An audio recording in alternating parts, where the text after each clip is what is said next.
Shalom saudara-saudaraku dalam Tuhan Yesus Kristus. Kembali kita berjumpa untuk belajar firman Tuhan. Tapi sebelumnya marilah kita berdoa dahulu.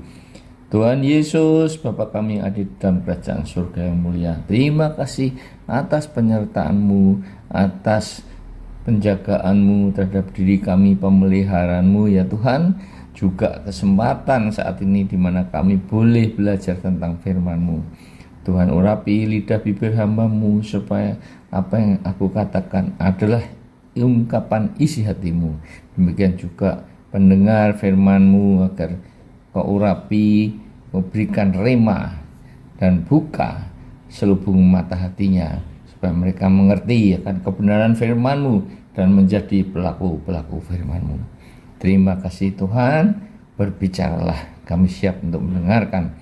Dalam nama Tuhan Yesus kami berdoa dan mengucap syukur. Haleluya. Amin. Saudara-saudara, saat ini kita akan belajar tentang penyembahan yang diambil dari Yohanes 4 ayat 23 dan 24. Demikian bunyinya. Tetapi saatnya akan datang dan sudah tiba sekarang bahwa penyembah-penyembah benar akan menyembah Bapa dalam roh dan kebenaran. Sebab Bapa menghendaki penyembah-penyembah demikian. Allah itu roh, dan barang siapa yang menyembah Dia harus menyembahnya dalam roh dan kebenaran.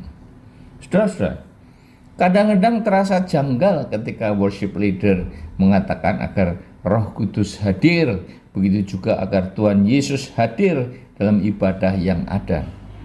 Ya, bukankah Roh Kudus itu sudah ada di dalam diri kita masing-masing sebagai baitnya?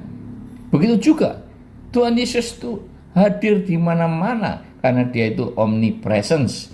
Dan jika diminta Tuhan Yesus datang, bukankah itu berarti rapture? Nah, kalau begitu, bagaimanakah kita menyembah Allah yang benar? Dalam hal ini khususnya menyembah pada Tuhan Yesus. Tuhan Yesus berkata bahwa saatnya akan datang dan sudah ada sekarang. Berarti saat menyembah Tuhan sudah datang sekarang ini, anytime, setiap saat. Allah menciptakan bumi hanya dengan berkata, jadilah terang, jadilah ini dan itu, dan semuanya terjadi sesuai dengan firman-Nya. Tetapi ada satu hal yang tidak dapat Allah lakukan, yaitu menyembah dirinya sendiri.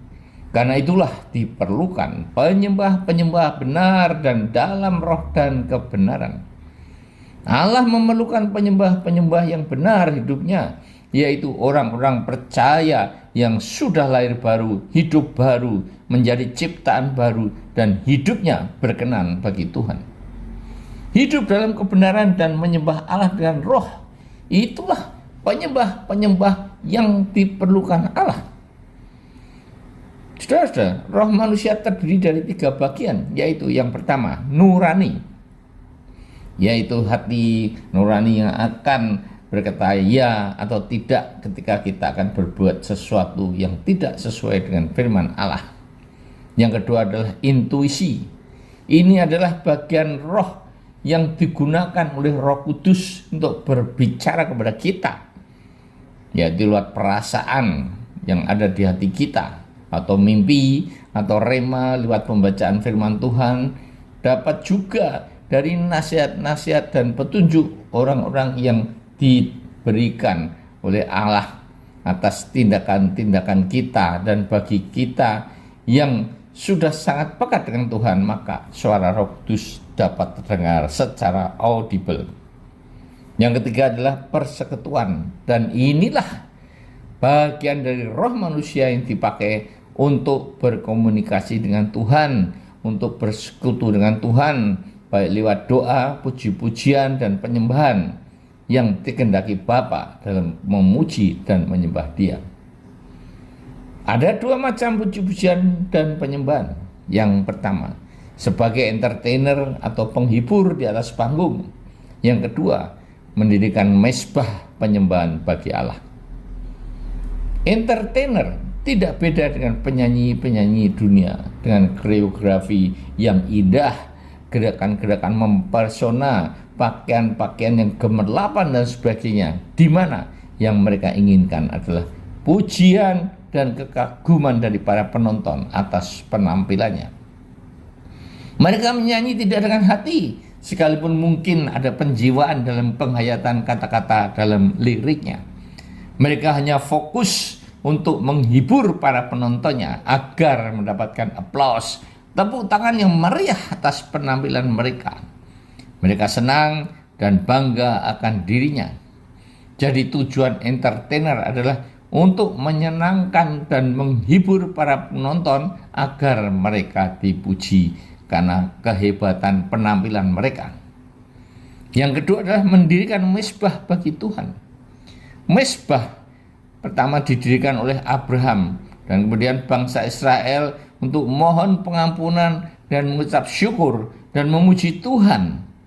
Demikian juga penyembahan dan puji-pujian yang benar adalah yang ditujukan terutama kepada Kristus, karena dia sudah menderita dan mati disalibkan untuk menebus dosa-dosa saudara dan saya.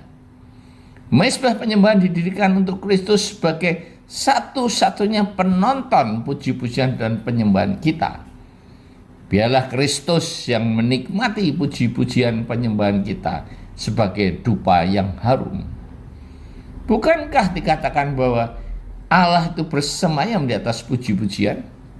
Puji-pujian dan penyembahan itu harus kita lakukan dengan persekutuan yang merupakan bagian dari roh manusia.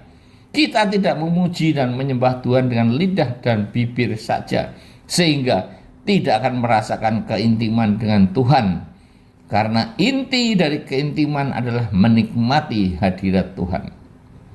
Ibarat sepasang pengantin baru, pengantin wanita itu akan merasakan damai sejahtera dan sukacita yang luar biasa dalam pelukan pengantin prianya. Begitu juga apa yang akan kita alami dan rasakan ketika Kristus sang mempelai pria kita hadir dalam keintiman dengan kita sebagai mempelai wanita. Pemazmur berkata bahwa Tuhan dekat kepada orang-orang yang patah hati dan ia menyelamatkan orang-orang yang remuk jiwanya, dalam Mazmur 34 ayat 18. Demikian juga korban sembelian kepada Allah ialah jiwa yang hancur dan hati yang patah dan remuk. Mazmur 51 ayat 17. Saudara-saudara, puji-pujian dan penyembahan saudara dan saya itulah yang merupakan korban sembelihan bagi Kristus. Itu adalah inti dari penyembahan yang kita lakukan dengan segenap jiwa dan hati yang remuk dan hancur, bukannya hanya dengan lidah dan bibir saja, karena Tuhan melihat hati, bukan dari penampilan saudara dan saya. Puji-pujian dan penyembahan dengan jiwa yang hancur, hati yang patah dan remuk itulah yang dapat membawa kita kepada atmosfer surgawi, di mana kita akan dapat merasakan kedamaian dan sukacita yang luar biasa karena kasih Kristus yang suci dan sempurna. Bayangkanlah dalam atmosfer surgawi itu Tuhan Yesus ada di depan saudara dan saya. Kita sembah dan puji Dia. Katakan, I love you Lord because you are everything to me. Engkau dahsyat dan ajaib Tuhan. Ya, Kristus adalah segalanya bagi saudara dan saya. Dia dahsyat, Dia ajaib, dan tidak ada nama lain di kolong langit ini selain Dia yang dapat menyelamatkan, dan semua orang akan berlutut di hadapannya untuk menyembahnya.